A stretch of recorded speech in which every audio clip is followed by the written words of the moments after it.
Heyo! Howdy everyone, Beta Clone 076 here. Obviously, how y'all doing on this wonderfully cool day? It's in the 30s here in good old Kentucky, and I'm on the shadow to get used to the cold again because I'm riding a few hundred miles this weekend on my bike, and I've been spoiled by the warm front that's come through here lately. So figure there's no better way to get used to the cold than by being cold. But that's not why I'm recording today. I am recording today because I am scared. I am terrified with what's going on right now in our government. How about you? Senate Bill 1867. Yeah, that one. That sucker that, in essence, throws the Bill of Rights out the window and makes it legal for our country to be a military police state at any given time for citizens of the United States to be held indefinitely, which of course everyone's been talking about that, which we've already been in violation of the Bill of Rights and the Geneva Convention, holding potential terrorists indefinitely without charges, just grabbing them and holding them up. So anyways, I am absolutely terrified because that sucker's going before the president, and he, or at least the rumor is, he is being advised not to veto it as he had said he would. I don't know about you, but that scares me to death. It's no longer conspiracy theory. It's no longer the thing of fiction in science fiction or fantasy that we could be living in a police state. The world of any of the worlds you want to pick. V for Vendetta is the one I always think of. Well, which that one comes to mind more so than others now, because I've watched the movie several times, and then the We Are Anonymous videos, always using the Guy Fawkes mask and persona here for their public service announcement stuff. So, anyways, can you believe this nonsense? That the officials that we have elected to look after our best interests are so set on having complete and total control over this country that they are willing to take away the liberty, everything that our soldiers, everything our freedom fighters in our past, everything that this war on terror was supposed to have stood for the last 10 years after the 9/11 attacks on the Twin Towers, everything that stuff is supposed to stand for means nothing at this point with this bill, not even with it passing, but with it actually being drafted, and then with it getting through the Senate, getting through the House of Representatives, and then with the advisors to our president, our last line of defense, outside of the Supreme Court ruling that it is unconstitutional.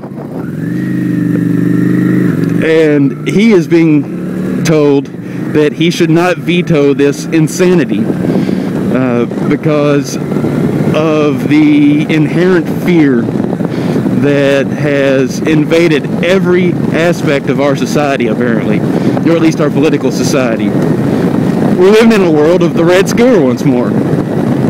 Except for, it's not communism we're afraid of. No, it's not communism, because that's what we're trying to become, apparently. We are afraid of anyone who would dare to speak out against the status quo, anyone who would dare to question our government, anyone who would dare to question any superiors, and we're just going along with it. We are cattle. We have been cowed into believing that our government knows what's best for us. And they have proven time and time again over the last decade that they have no idea what they need to be doing to protect us, to protect our liberties. But we have brought this upon ourselves. We were a scared country. We asked our government to make us feel safe once again because we never wanted this to happen. Never wanted the attacks of that magnitude to happen again on American soil. Well, we succeeded in that. But in return, we have traded off, hello puppy, we have traded off our liberty for safety.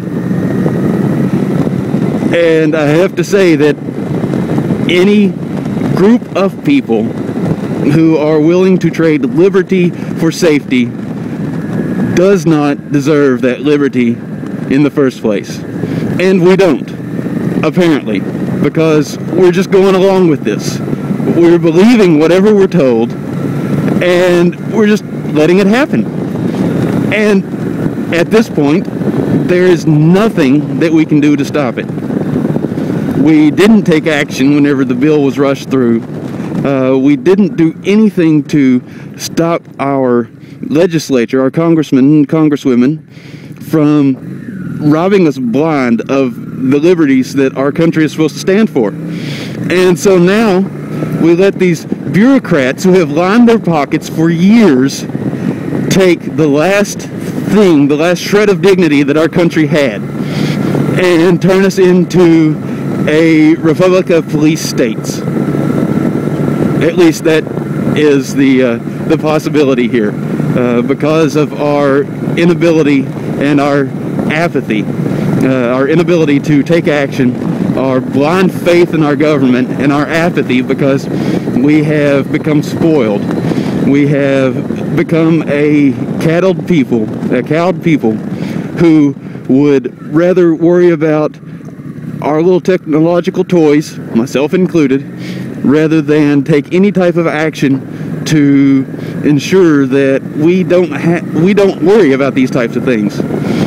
And so we've traded our freedom and our liberty for this veil of safety, which does nothing to save us. Anyways, if anyone wants to actually make an attack, they can still do it. Excuse me. So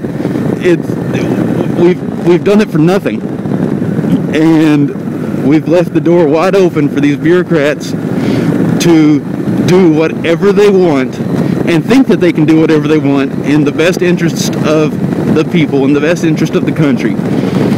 And one of the most frightening things about it is that it may not be, if the president does not veto, if it comes to pass, it won't be, I would not think, an instant change, because our officers who are in active military now have been trained and are of the belief that active military, unless a state of emergency is declared, and even then active military should not be used on American soil. There's a reason why that was in the Constitution. It's been happening since Abe Lincoln, the great president, the liberator, the emancipator. Yeah, he wasn't that awesome. But that's a story for a different time. So what we're doing now is still nothing.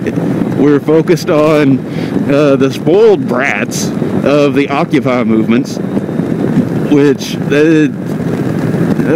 well, think what you will there. I'm not going to get in on that one. And we haven't discussed hardly at all anything that's going on that's going to affect us as a people. I mean, it's just sick. So my proposition, which has always been a proposition that I've had, because I have never felt good in the last, golly, what, I've been able to vote for 16 years, 15 years. I have never been comfortable voting for an incumbent anyways, because everything's getting worse. It's not getting better, and we're keeping the same people in office. So what are we going to do? Is this going to open the door so that whenever we vote and we try to vote out these incumbents, these people who have signed off on this bill to rob us of our liberty, will they write in a law that says, no, you can't vote us out, you don't know what's best for yourselves, we're staying, sorry about your luck? Or is that what's next? It sure seems like it could be. I mean, we let these bigots, these barons, these robbers just take everything from us, and so now we get to sleep in the bed that we've made. I am not exempt from this because I was a docile little Hindu cow, just like everyone else, for, I would say a good 7 years. And then finally started to think for myself once again and realized that, hey, it's really not the stuff of conspiracy theory after all. But this is just downright frightening. So my question now then is, what are we going to do? Are we going to continue just to let everything be taken away from us in the guise of safety? Excuse me again. Or are we going to actually do something about it to take back the liberties that we've been robbed of? There's very little that we can do that I can think of. I mean, what we can write, we can make our voices heard, but that doesn't do anything. There's, for the most part, I know it's stereotypical, but greed runs so rampant in politics that it's the votes go, or at least the politicians' votes go where the money is. So it seems. So what are we going to do? And it hasn't done any good to have people who are independently wealthy in office, because they just keep on getting richer and they keep on voting the same way. So do we just toss them all out? Do we make our voices heard that way? That seems like one of the only ways that I can come up with at this point, outside of if all of us blue-collar people actually go into politics and try to take the country back, but then we face the insurmountable odds of trying to make our name known and overcome the known names, because people just vote for names they recognize anymore, or they vote party line completely. And so you have to get the backing of a party, and a party's not going to back someone who just comes in off the street who is actually concerned and frightened with what's going on today. So I don't know. I have no idea. The only thing I can come up with at this point is that we speak with our votes and we toss them all out. That, or there's insurrection. I mean, we can always rebel, but we're too docile for that. Like I said, we're cattle. Why would we fight for anything when our lives are so cushy? I mean, for the most part, it doesn't affect us all. It only affects those people who are actually threats to our way of life, right? Yeah. You know, we wouldn't take someone who makes a video speaking out against it and lock them up because of their voice. No, we wouldn't say that a person who is different, say a person of Arabic lineage, of Arabic descent, simply because of their religion, whether they have ever shown any hostility towards anyone or not. We would never take those types of people who were different from our own good old-fashioned Christianity. Yeah, there's a joke. But we would never take those people and throw them in prison, charge them of being terrorists or a threat to the nation, if we charged them at all. I mean, we wouldn't do that. This is, after all, the home of the free and the land of the brave and all that jazz, right? I mean, we've got country songs left and right about that stuff. So, what do we do? I know I know I don't have answers. I don't have a single answer. The only thing I know to do is to speak with my vote at this point, which could very well mean nothing, and likely does mean nothing anymore. So that's the only option I see. So I'll leave it up to you people. What do you think?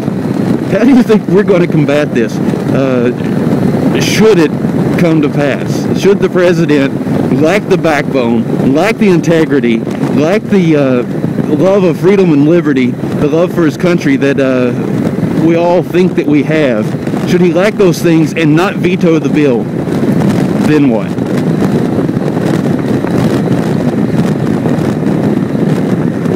So, I guess I hope you all have a good weekend and a good holiday season, folks. Just a little food for thought.